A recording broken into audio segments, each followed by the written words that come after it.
Hey everybody, how you doing? This is Dan Blanchard from the Travel in Time with Dan Show, where we mix travel with history, with leadership, and of course with me, Dan Blanchard. Today I am in the Dominican Republic talking to you about the history of chocolate from the Caribbean to the world.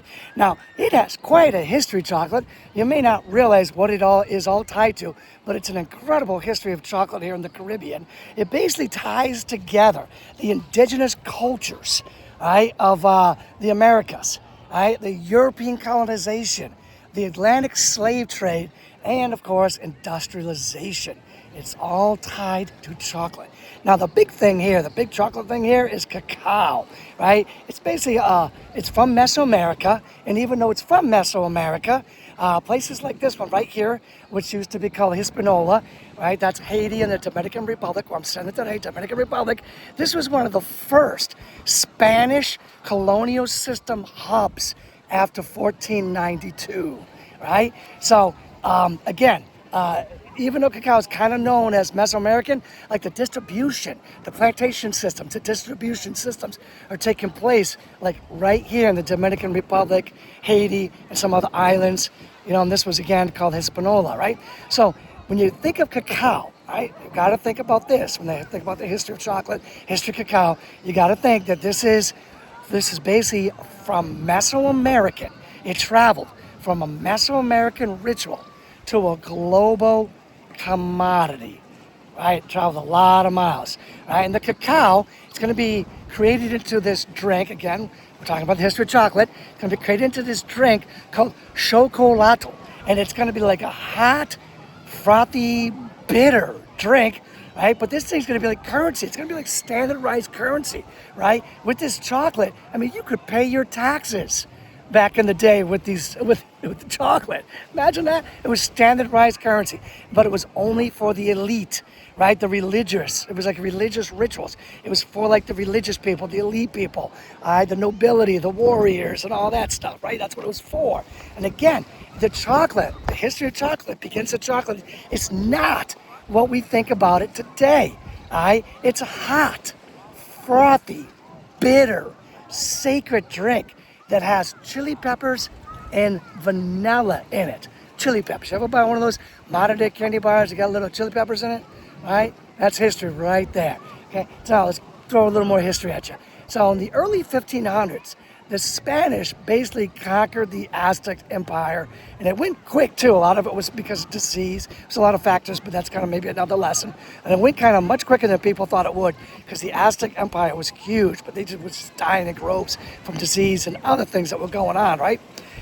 So the Spanish, they take, the cacao, like the chocolate, they take that, and at first they were like, oh, this is like way too bitter, and they were like, oh, we don't like this, this isn't, what can we do with this? Nothing, right? But then eventually someone figures, hey, what if we throw a little sugar cane in there and a little cinnamon?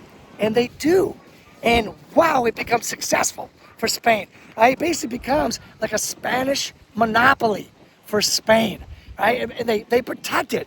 It's like a state secret. They're protecting this, and they're making a lot of money off of chocolate, right? And this is becoming like an aristocrat symbol, like a symbol of a mercantilist wealth, right? And the European demand for it just explodes, right? All those rich elite people wanting this hot, frothy, bitter. Well, maybe it's not as bitter now because it's got a little sugar cane in there and a little cinnamon, right? But they all want it. And what this is going to do, it's going to explode the plantations, right? The plantations are just going to expand like crazy to try to meet that European demand of what's going on here. And the cacao trade, right, the chocolate, is going to be tied to the Atlantic slave trade and the larger triangle trade, slave trade, and all that stuff. And it's interesting.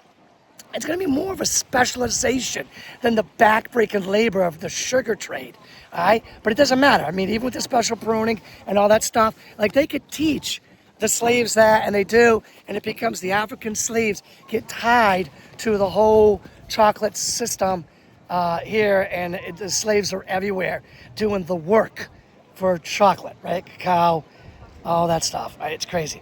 Eventually, right? This is we're going to see it. It's going to be forced labor, a lot of forced labor, right? It's going to create the chocolate. It's going to create like a global trade. Right? It's going to be empire building, right? Countries are going to become empires, large, strong, powerful empires based off of chocolate, right? It's absolutely crazy. All these things happen from chocolate. Now, eventually, there's going to be a Dutch chemist, Conrad van Houten, in 1828. He's going to create this new technology called like a cocoa press, where he's going to press it and he's going to going to be able to separate the ingredients, and he's going to create like the powder.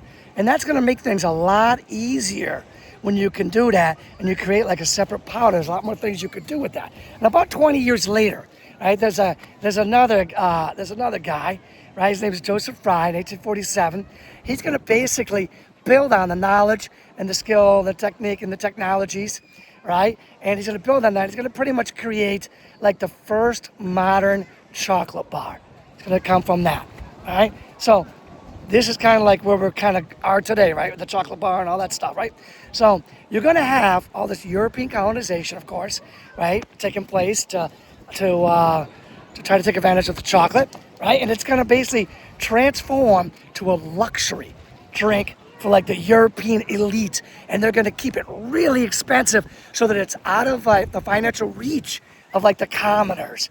Right? This is like an elite thing, a very expensive thing. But then a funny thing is going to happen, right? Maybe like maybe less than 50 years later.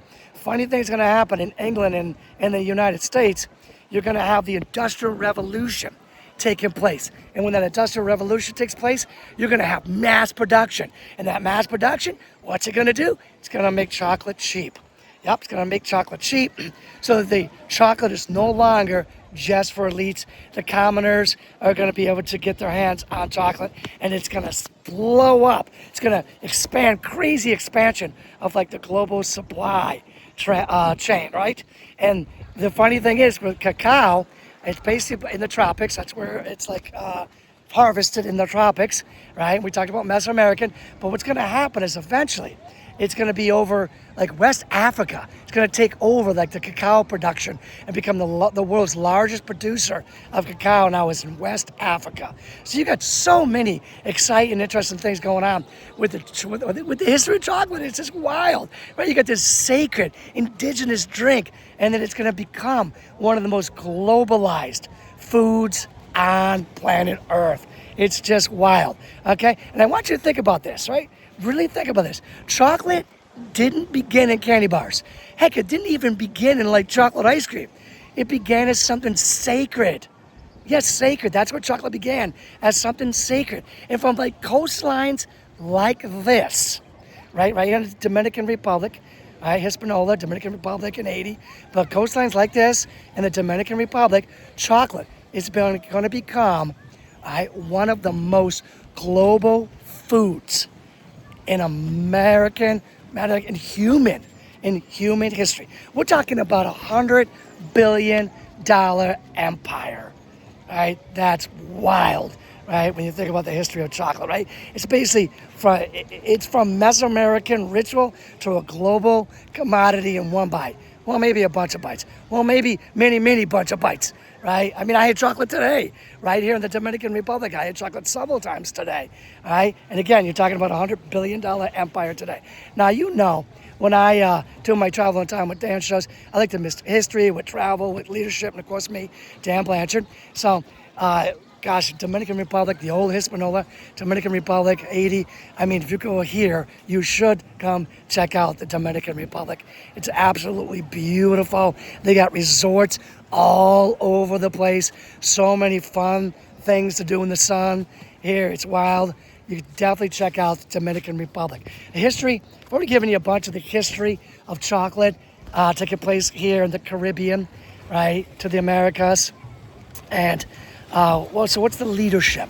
Well, the leadership is several things, all right? But here's one of the leadership things. The leadership is systems shape outcomes more than individuals alone. There's no doubt about it. It's a $100 billion empire today, right? Individuals couldn't have done that, right? These are all systems that are making it a $100 billion empire today, right? And here's another one. Understanding history helps us make more informed choices today. Even the history of chocolate, right? understanding that helps us make more informed choices today. All right. Well, everybody, thank you for spending time with me today in the Dominican Republic on my Travel in Time with Dan show, where we mix travel with history, with leaderships, and of course with me, Dan Blanchard. I'll be back real soon with another great show somewhere else. Until then, keep enjoying your chocolate and your history of chocolate. I'll see you again real soon. Take care.